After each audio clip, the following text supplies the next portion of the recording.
ગુજરાતમાં છેલ્લા એક મહિનાથી અરબ સાગરમાં ડિપ્રેશન સર્જાતા સતત વરસાદ વરસી રહ્યો છે ત્યારે જિલ્લાના ખેડૂતો માટે મેઘ હવે આફત બન્યો છે।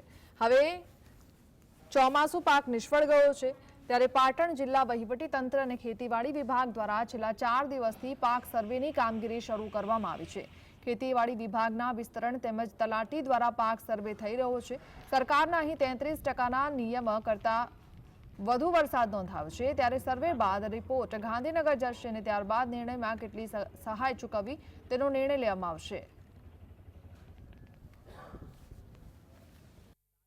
આપણા જિલ્લામાં ટોટલ 3,16,000 જેવું ગયા અઠવાડિયા સુધીનું વાવેતર છે અને આપણી વાત સાચી છે કે સપ્ટેમ્બર મહિનામાં જે વધુ વરસાદ થયો એના કારણે થોડી નુકસાનની ભીતિ સેવાઈ રહી છે। એના અનુસંધાને અમારા વિસ્તરણ સ્ટાફ દ્વારા પ્રાથમિક સર્વેનો અંદાજો મેળવવાની પણ શરૂ થઈ ગયેલ છે અને બનશે એટલી ત્વરાએ આપણે રિપોર્ટ પણ એકત્રિત કરી અને સરકાર સુધી રિપોર્ટ કરીશું।